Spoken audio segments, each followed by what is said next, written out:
It's me, Terri, of the Yarn Joy podcast. Welcome back to another episode of Crafting with Friends. Yes, I am back in my craft room. It's not in my informal area where I have been making these videos, but I meant to film this earlier in the day when there wasn't anybody here, and the day just got away from me, and so my son is home from work, so I thought, well, I'll just come in here and I'll do the video in here. So the project that I was working on for Crafting with Friends last week was the granny squares, if you remember. It was some granny squares that I had been I had inherited, I guess, from a friend of mine. Her grandmother had passed away and she crocheted. Nobody else crocheted in the family. So I inherited her yarn and books and a few little in progress projects. And one of them was a bunch of 5-inch granny squares, and so there was 12, well, not a bunch, there was 12 of them. And so I thought, well, I should put them together, do something with them. And so I tried putting them together by themselves, and it just seemed like it wasn't big enough. It could have been like a doll blanket or something, but anyway, I just decided that I was going to make some squares to go along with it to make it a little bit bigger and make a baby blanket out of it. And so I tried to match the yarn to the squares that was in the blanket. Keep looking at it because I'm about to show it to you. It's finished. I kept trying to find the yarn for those squares, the same yarn. I thought for sure I had it, and I couldn't seem to match them exactly. So I thought, well, I'll just pick out coordinating colors, make more squares, and then do like a checkerboard effect and make a blanket, and then just use white for the main color. So that's what I did. And I'm finished. So last week, I think I was putting the squares together. And so I got finished doing that. And it's all done. I did do just a regular shell border, pretty easy shell border, and just to kind of unite them all together. And so there you go. It turned out to be about 32 inches square. I measured it. It's because it's 5 squares by 5 squares. And so I think it turned out really cute.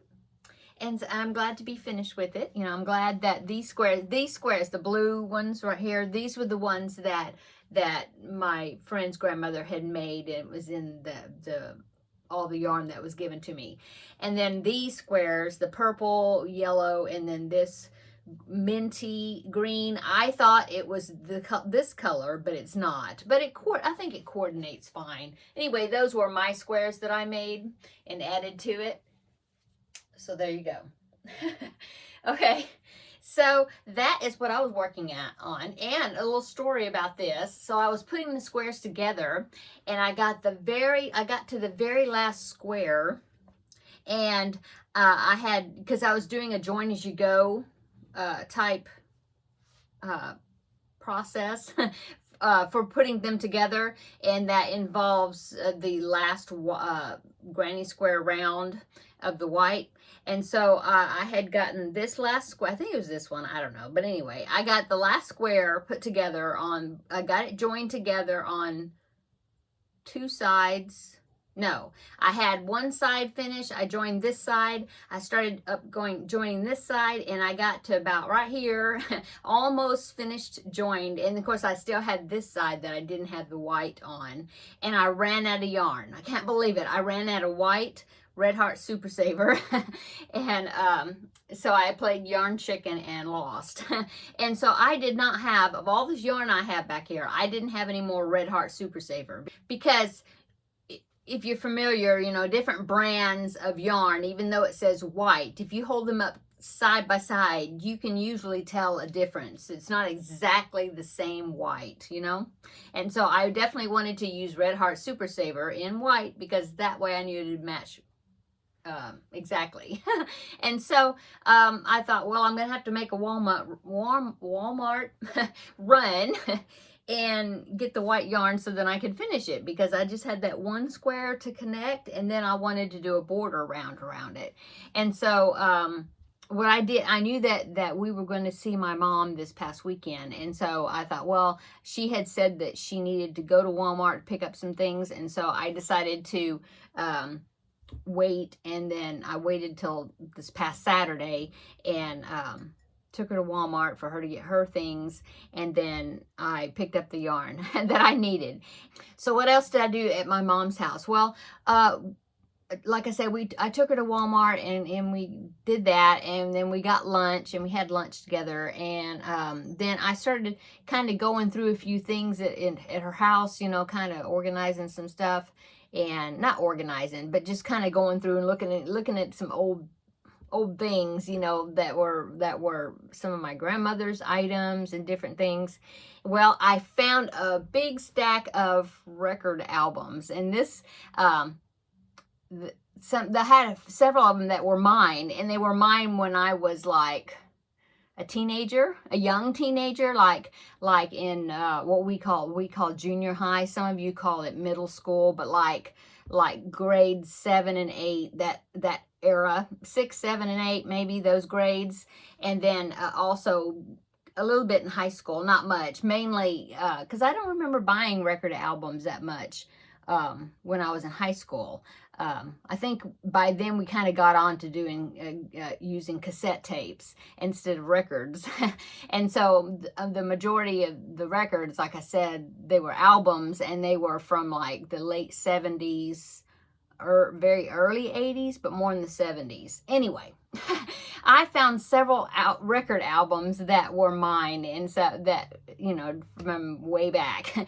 And so that was fun looking through them, and I was able to pick through them, and I found quite a few that were seemed to me like they look like they're in good condition still. I must not play them that often, and they were still in the sleeves and everything, and so I was happy to see that it looked like they were in good condition. So I brought them up here, or I mean, not up here, I brought them to my house, and I thought, well, I don't have a record player. I can't play them, but I really would want to play them, you know, because, you know, it just brings back so many memories of, you know, being in my room at home and listening to my record play. I had this little record player, you know. Anyway, I decided to order myself a record player from Amazon, and so it's coming tomorrow. So I'm excited to play some of those records. One of the albums, this is going to date me. Well, it is dating me since I'm saying that it's from the late 70s, most of it. Anyway, one of the albums is the soundtrack to E.T. The movie E.T. is the soundtrack, and is the full-size big record album. So that'll be neat to put that on and listen to it. And then there's an Andy Gibb album. Oh, I loved Andy Gibb when I was a young teenager, his music. And so I have an Andy Gibb album, and then several of them are like a variety of artists. I used to, instead of buying a particular artist album, I mean, some I did, like Andy Gibb, but I would a lot of times buy albums that had variety of different artists in there, because I was used to listening to the radio, and when you would listen to the radio, you know, you'd have all kinds of artists, you know, in that same genre of music. Anyway, there was one that was a two album set, and it was Solid Gold 79. And I don't know if you remember the TV show Solid Gold, but I just looked on the back of the songs and stuff, and so it's going to be so much fun listening to those records. Anyway, I'm going off this long tangent, but that's kind of what I did this past weekend, just kind of reminiscing and looking at old things. Okay, so now that I have this project finished, I had mentioned last week that I was going to get another one of my sleeping whips started, and so I even showed it to you. I haven't worked any on it because I was just finishing up this granny blanket, but now I'm ready to talk about it. So let's talk about it. Okay, so this blanket is a blanket. It's a stitch sampler, and if you've been watching me a long time, you probably remember me working on this. But it's a stitch sampler square blanket, okay? Well, like a throw, okay? And I've done this pattern several times, and it's called the Around the Bases blanket, or Around the Bases something. I'll put a link down below in the description box of the first post or whatever, because, or the website where you can go to and read about this blanket. But I really like the idea of it. You start with a square, any pattern that you want to do, okay? And as long as it ends up being, it has to end up being a certain stitch count. Doesn't matter how big or small it is. So if you start with a small square, then your total throw when you get all the stitch sample part built onto it, it would be smaller. If you start with a bigger square, then of course your blanket will turn out bigger. But anyway, you just do any type of central square that you want to do, and then you just have to end it with a stitch count on each side at a multiple of something. I don't even remember now, but it's on the information page. And then after that, you just follow their pattern, and the way is called the Around the Bases because it's like kind of like baseball. And so each part, they don't call it like part one. I think there's 16 parts to it, I think. They don't call it part one, part two, like that. They call it was a crochet along. Anyway, they call it innings, you know, like in baseball, but it's more than 9 innings though. Like I said, there's like 16. Anyway, that's what I'm doing with this blanket. Now, sorry for the crinkling. I started out with this pattern, okay? This pattern is from Yarnspirations, and it's called the Swirling Fans Throw, and I will hold up the pattern here. Just maybe you can, yeah, you can see it. See that? So those are all squares, and they look like fans. Well, I ended up making 1 or 2 of those, maybe just one of them, because I thought, oh, I'm going to do this because I really like that pattern. Well, I made one of them, and I thought, I don't want to make, it says I have to make 35 of those squares, and I didn't want to make 35 of them. So what I decided to do is use it, and it will make 3 more, so I'd have 4 of those fans, okay, and stitched them together to make a square. And then I use that as the central square of the Around the Bases blanket. So here it is. Okay, let me show you. I'll put it this way because it's still connected. But anyway, see? So as you can see, those central 4 squares, those are those fans. And I just, the way I arrange them together, it makes it look like it's a circle, see? So that's what I did. And so I just stitched them together. And then I ended up the stitch count that I needed. I did like a single crochet border around the 4 squares. And then I just made sure I ended up with the stitch count that I needed for the Around the Bases. And so I don't know how I did. I probably, if it wasn't the right stitch count, I probably were like counting, and then I would just add, you know, a couple of stitches here and there or whatever to make sure that I ended up with the correct stitch count across. Okay. And so, that's what I did. And then I just started the Around the Bases. So like this stitch right here, that was like inning number 1, I think, or maybe from here to here. I don't remember. But anyway, I do know that where I'm at right now, which is right here, and that is star stitch. I do know that that is the 4th inning.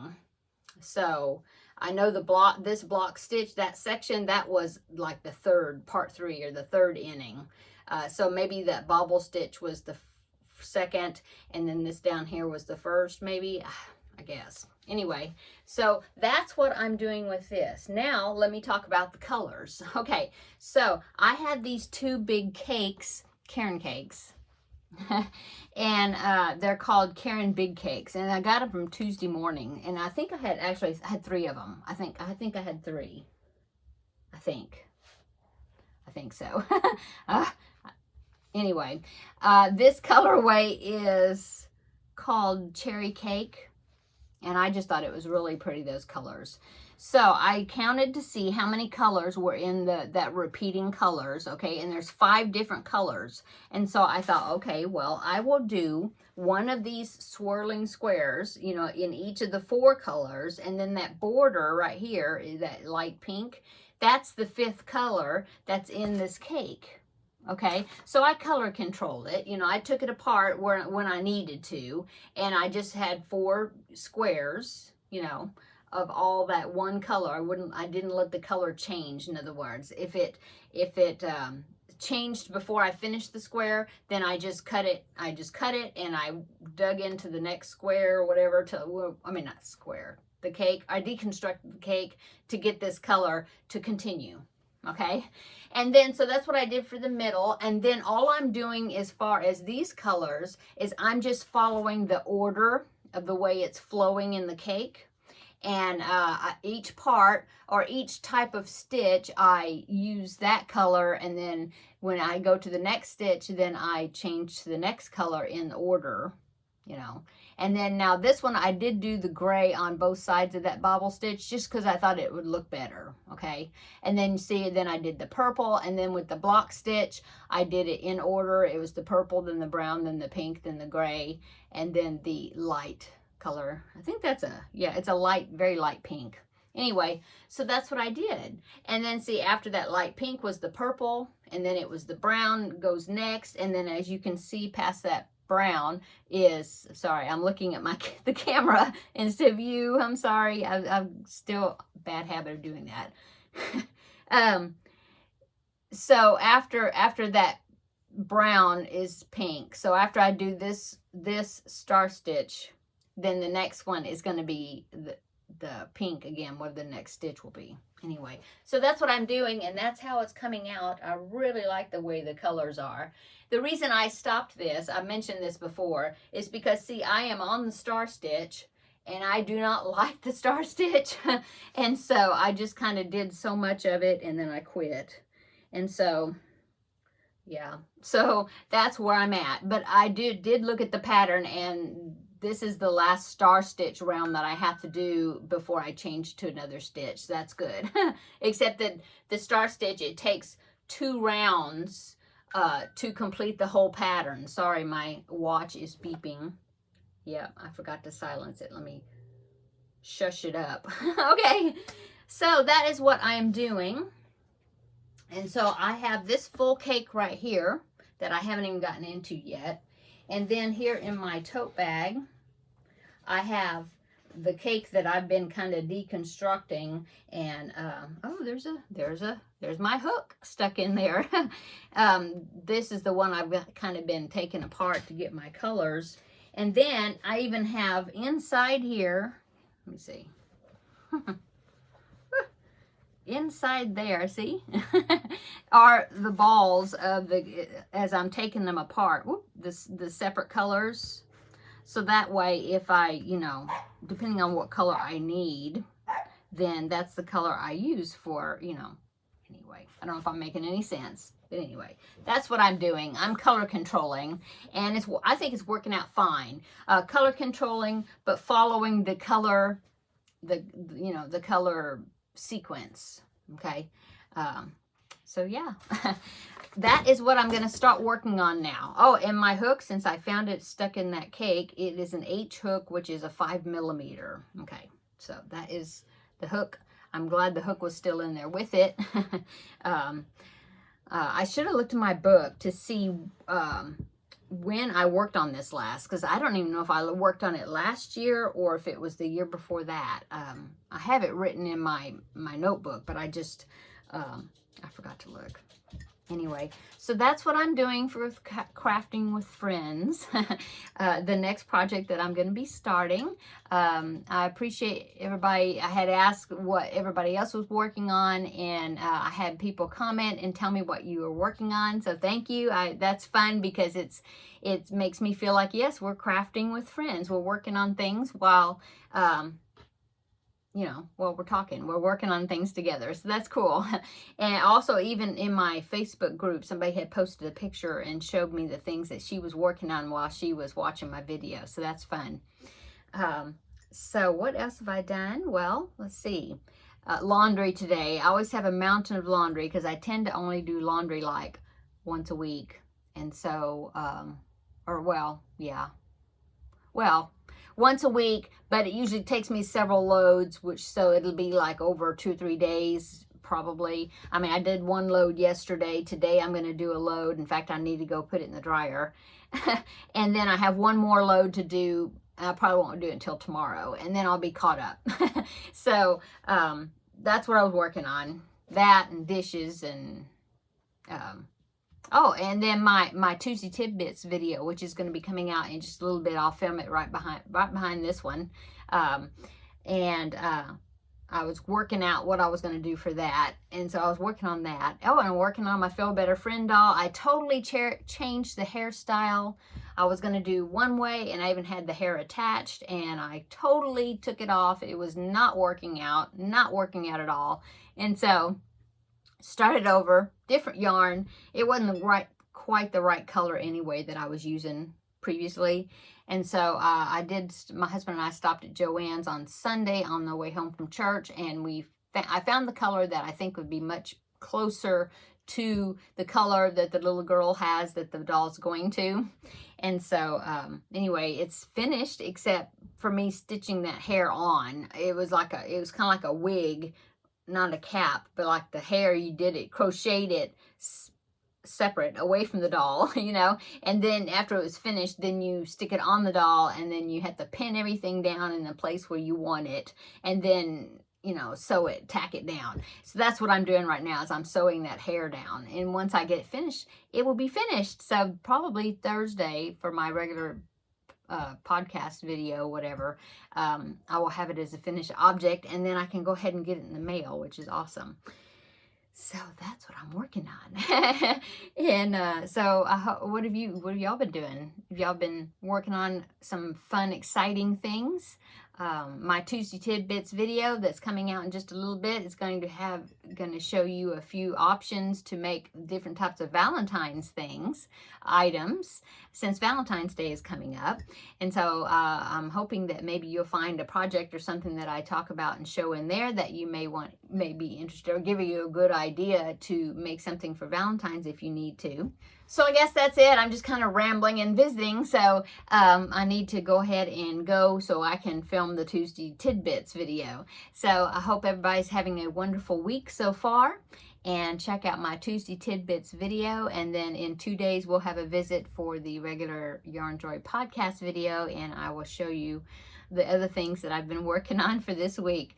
So I guess I'm going to go. Everybody have a wonderful evening or day, morning, whenever you're seeing this.